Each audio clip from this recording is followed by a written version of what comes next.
Hello, this is the first episode of our new podcast, Two Rounds Down. I haven't talked too much about it, but basically what this is we're just going to be talking about NASCAR, me and my dad. So let's get started.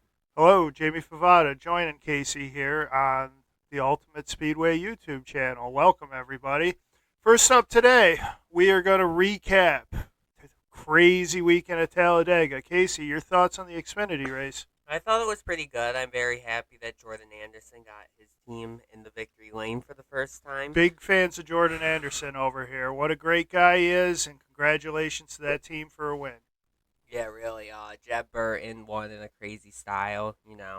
Half the field crashed, but that's what we got to expect at Talladega, really. Like Yeah, Burton's up on his roof. Hemrick. Perkins, man, it's good to hear that he was all right though, right? He Yeah. had to go to the hospital, I believe it was. Yeah, I think so. A couple other big crashes. It turned the last 30 laps into a parade though, which I'm never a big fan of. Sometimes you just feel like, let's just get the 5 to go, 3 green white checker, declare a winner at that point, but kind of part of super speedway racing, I guess, huh? Yeah. Yeah. All right, so big win, Jordan Anderson. Congratulations there. Happy for you guys in that race team. Then we move on, and my boy steals one out, doesn't he, in the big cup race on Oh, Sunday? yeah. And my two crash fighting for the lead, Chastain and Larson. Yeah, that was awesome. Crazily, it turned into a fuel mileage race, of course, and somehow Kyle Busch comes out with the win. I can't recall ever seeing a fuel mileage race at Talladega. I mean, yeah, you're right. I was pretty surprised, but Kyle Busch did steal that win away. When was the last fuel mileage race? Was that the Daytona 500 that Larson ran out of gas when he was in the lead on the last lap? No, I don't know. Well, It's been a while, I feel like. it's still early in the season. Couple drivers with 2 wins. Who do we got? We got William Byron, we got Kyle Larson, and now we got Kyle Busch, all with 2 crooked numbers up there. Um, There's going to be more, though, I feel like, from all three of them. well, Definitely. things are going to get weird now with Alex Bowman there. What happened there? He was racing, I think, dirt sprint cars, and he got injured, which is honestly unfortunate considering that Chase Elliott just came back from an injury. So is Josh Berry going to be the Hendrick fill-in again, or I don't know. I'm hoping he gives Christian Eckes some races. He's doing bits. big and fan of chucks. Christian Eckes, upstate New York guy, right? Yep. Other than that, Allgaier could potentially come back. You have Sam Mayer, who's looking to make a name for himself at such a young age. Mm-hmm. So we'll see there, but we're hoping for another speedy recovery from a Hendrick stable driver there, Alex Bowman. Any news on the injury? Any news on the timeline? 3 to 4 weeks. Okay, so not the worst, not the best, but I guess this is the time of season. He probably wishes he had a win under his belt at this point. Dude, he should have. He's been probably the best driver. Unfortunately, no win, and he's got the penalty to his name after. Yeah, he was part of that penalty there. Yeah, but then they got resigned. They got it back, and then he got another penalty, which does suck. But that's the sport. It You is. can't be cheating. All right, so we're going to put NASCAR to the side. We're going to come back to NASCAR, but we also are big fans of a lot of other motorsports. And first thing up, Formula One's back, Azerbaijan. Any thoughts there? No, I'm hoping Hamilton could get back in the victory lane. You got Verstappen, but You got the gonna- Red Bulls pretty it's much. going to be tough to beat Red Bull this season.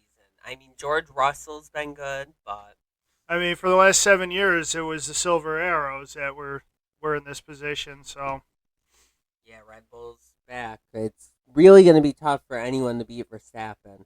oh well, we'll see what happens. It's a beautiful track. It's a beautiful town that they're racing in Baku.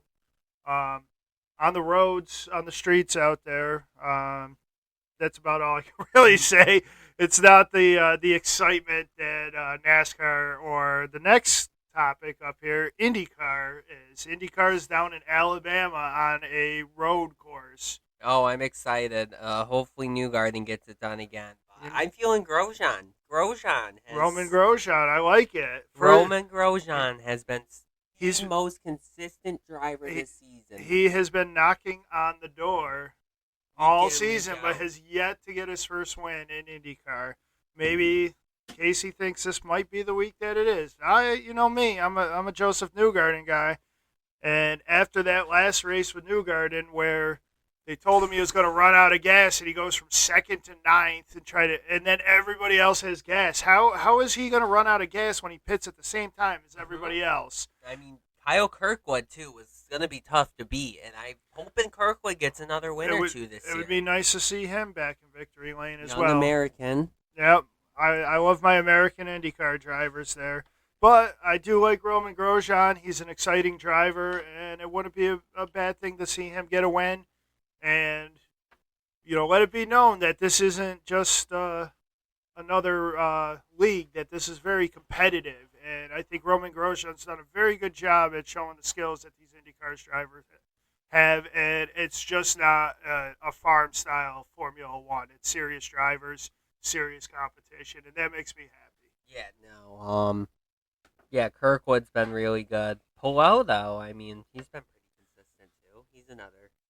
Always pull out. He's always a threat. Pato Award, too. Pato has been great all season. And honestly, I think at this moment, him and Newgarden are the front runners to win the championship.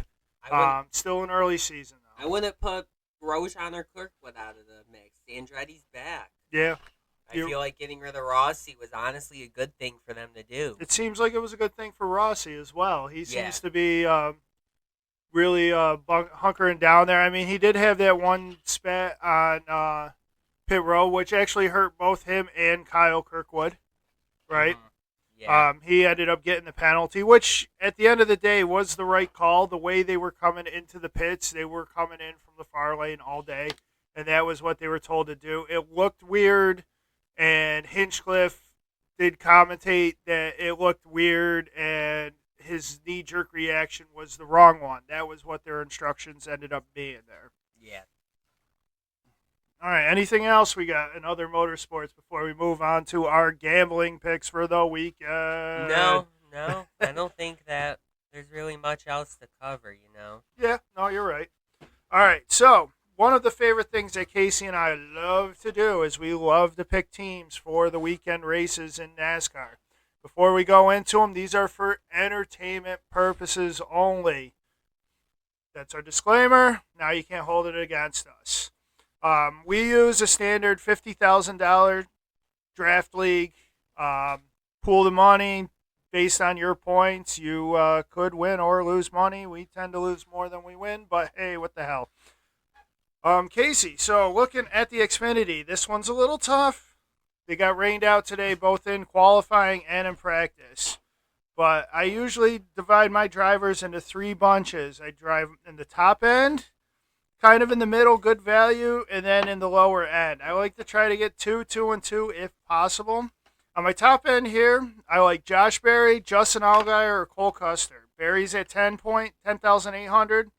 Allgaier at 10.2, and Cole Custer at 9.9. Any thoughts on any of those three drivers? I mean, Barry's obviously always a threat week in, week out, Yeah. He hasn't gotten it. Oh, no, he did get a win, right? I think he did. I think he got a win this season. Other than that, I like Nemechek over Custer. Oh, okay. Not Nemechek. I like Up Nemechek. there. Nemechek has been the best driver all season long, I will say. 2 wins to his name, I believe. Other than that, I mean, I'm just not too convinced with Cole Custer. I don't think Custer's going to do much this season. Fair enough. I just don't feel Custer. Okay, so I was trying to look for something that I could. In the middle, I have a few drivers here. Once again, this was very tough for me. The reason being is that there was no practice times to go, so I'm going off of previous race results. But in the middle pack, the value guys, I was looking at Sam Mayer, Riley Herbst, Brett Moffitt, Ryan Sieg, and Jeb Burton. Most expensive in that bunch was Sam Mayer, down to 8.8, and Jeb Burton down at 7.8. You got any favorites in this bunch here? Anthony Alfredo. Anthony Alfredo has been Good pretty call. decent. I did not even think of Anthony, and he's even less expensive than the lower end. He's at 7.6 in there. That's a very good call there. And if I recall correctly, he finished maybe in the top 10, maybe even in the top 5 last year at this race. Yeah, no, he is pretty. I feel like week in, week out, he's definitely a sleeper. I feel like he has been the most underrated driver in the Xfinity series this season. Yeah, no, he's come to play this year. You're definitely right there. In the low end of things, I not too much. I like Kaz Grala, Retzlaff, and Corey Heim. Retzlaff actually, based on whatever they did, is starting fifth, which is a pretty good starting spot. Do you have any comments on any of these drivers or any other drivers you see on this list that you might want to talk about? Let's talk about CJ McLaughlin at 4.5. I feel like I've heard his name a couple of times this Okay, season. all the way down there. You think he's making moves? Probably. I mean, other than that, Corey Heim making, I believe, one of his first starts in Xfinity. I don't know if this is his debut or not at 6.8. Yep. Other than that, he's one to look out for. But I like Retzlaff. You know, Jordan Anderson has some momentum coming into this weekend. Mm-hmm. Well, for now, this may change, but preliminary off of that list, I went with Josh Berry, Sam Mayer, Riley Herbst, Jeb Burton, Kaz Grala, and Corey Heim. Now, that may change. I like the Anthony Alfredo. I like the possibility of Retzlaff as well, depending on where you can maneuver for a couple $100 here, a couple $100 there. That might be I might be open to being convinced of changing that, but we will see. It is Dover. I think with this track, it's hard to tell, especially with no practices or qualifying where these drivers are going to be. So I feel like after maybe one top end driver, try to get everybody in the middle, keep your salary reasonable in the average for everybody rather than taking a gamble on some high end and some low end drivers there. Any thoughts there, or you got a different strategy? I mean, you got to spread out the cash, but I mean, I like getting a couple big drivers and then lower drivers. No, you got to get the big names in there. Absolutely, you do, because they're usually the ones that come out and play and win. But we'll see. I mean, hopefully Jeb Burton gets the Dash for Cash. That's something else this weekend. That's right. The Dash for Cash is this week. Who else is in there? Do you recall? Hem, Klagerman, Creed. Other than that, I can't remember. Creed only 8.1 too. I'm just realizing that now. Yeah, I was basing this off of previous results, and Sheldon Creed never really seemed to have good races, even in the trucks over at this track. It's a little bit more difficult to gauge since they moved to once a year in the last few years, though. It's one of those tracks that just the 2 times a year got pushed aside for the better. Coda's been a great addition. Looking forward to the Chicago Road Course. So they've added some good, entertaining weekends. Nashville's another example of that. But we love the Monster Mile. I think it's an awesome track, and it's kind of sad to see it only gets 1 a year when it used to get 2 a year. It's exciting to watch and just hard to gauge now. Yeah. Move on to the Cup.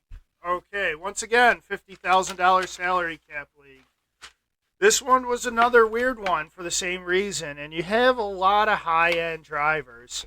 Based on that, at the high end, I really only highlighted Christopher Bell, 10.3, Ross Chastain, 9.8, Kevin Harvick, 9.3. I couldn't see the stretch to get Larson at 11.5.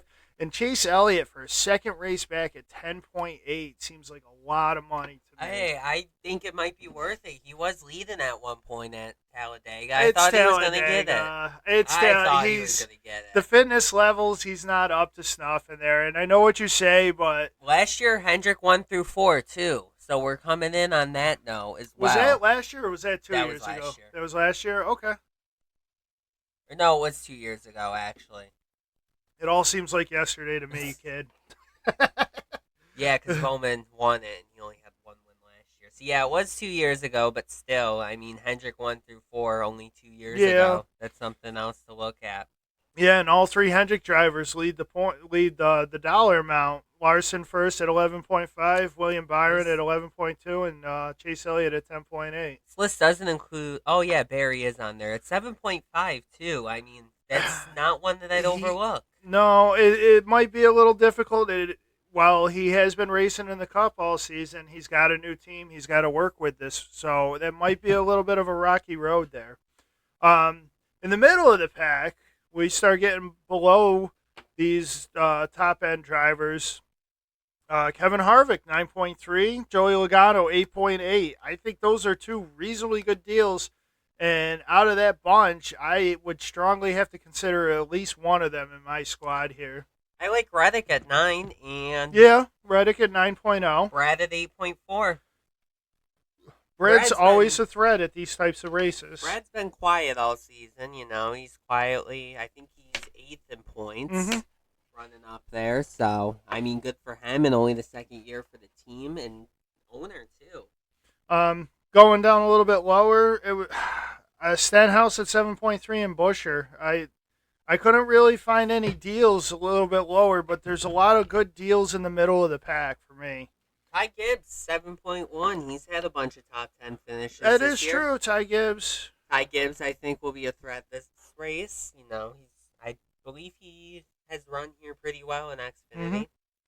Well, based on a lot of the middle of the road numbers and not stretching it for me at the high end, I was able to put together a team of Christopher Bell, Harvick, Logano, Chris Buescher, Ricky Stenhouse, and a tried but true low end budget great driver, Michael McDowell. Oh yeah, no, McDowell definitely, and I've told him this many times. SHR would be foolish to not consider him as a Harvick replacement. You are right. I mean, he's proven over time that he can do more with less equipment than anybody else in the race paddocks over there. So maybe somebody will take our suggestions, but probably not. They just all think we're crazy. His teammate too, Todd Gilliland at 5.8. That's really cheap for how good he's been running this year. That is true. You're finding some gems on the lower end over there, Casey.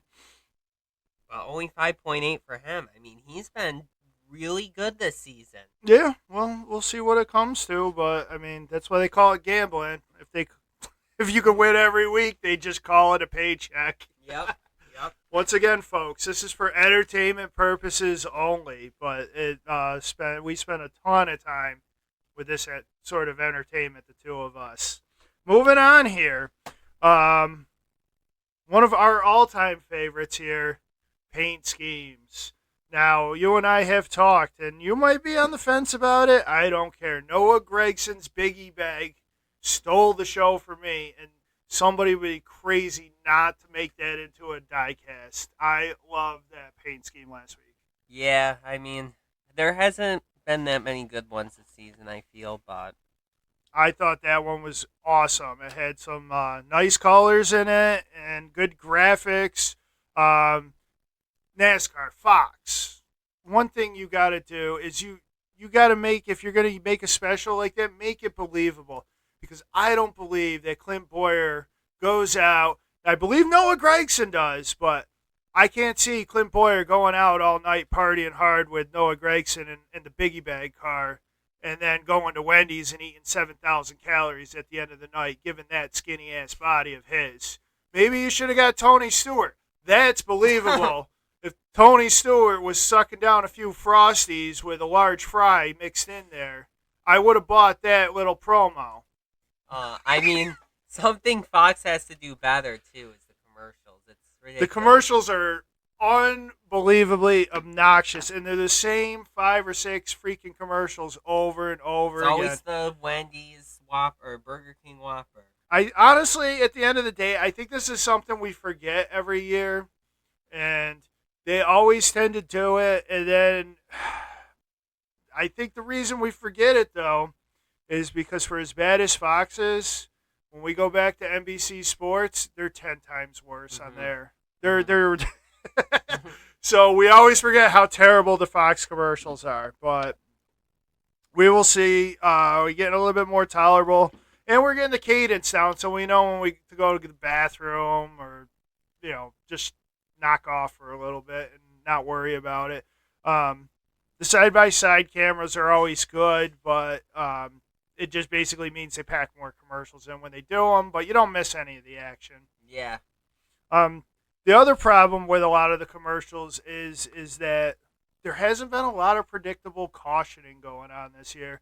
Even Talladega, they only had two outside of the stage breaks. They only had two cautions in the first two stages. I mean, it's always been the last couple of laps. All these races have gone into overtime, it feels like. Especially Coda with like 5 overtimes. It was ridiculous. Yeah, I mean, for the climatic finish, it's good, but multiple green white checkers gets a little obnoxious, and unfortunately, the style of race and winning, you're in the playoffs. You got to go for it, and that's what everyone's doing. They're going for it, and they're taking risks, and it's causing cautions everywhere. Yeah, no, it's. But I mean, it's either that or Formula One, and quite honestly, I find Formula One to be a parade of some of the most fantastic, most technologically advanced cars you will ever come across. They are beautiful. They're gorgeous. A pit stop is just it's a Mona Lisa. It is just a picture of beauty, how amazing these machines are, how technologically advanced. And yet I can't stand the racing. They can't pass. They don't touch each other. And it's just like it's too polite, gentlemanly racing. So I guess I would take the cautions over that myself. Yeah, honestly, yeah. Any paint schemes did you see this weekend, or is a bunch of shit again? Nah, I didn't see any that stood out. Fair enough. What about diecast? Anything coming down the pike you're interested in that you've seen lately? I haven't been collecting them. They're too expensive. I hear you. Yeah, I haven't been getting much lately. I mean, you got to pick and choose, but if you see some really good ones out there. I mean, you recently got me the King's Hawaiian. I'm a sucker for orange, folks. I love orange. And speaking of orange, I actually wouldn't mind that, even though this one wasn't orange, the Joey Logano race win. Yeah. Auto Trader. Sadly. He usually has that orange. That's my favorite orange of all time right there. Sadly. Well, I mean, yeah, kind of beat Larson on that one, didn't he? Yeah. All right, man. Well, this was fun. I don't know. Do you have anything else before we sign off here? No.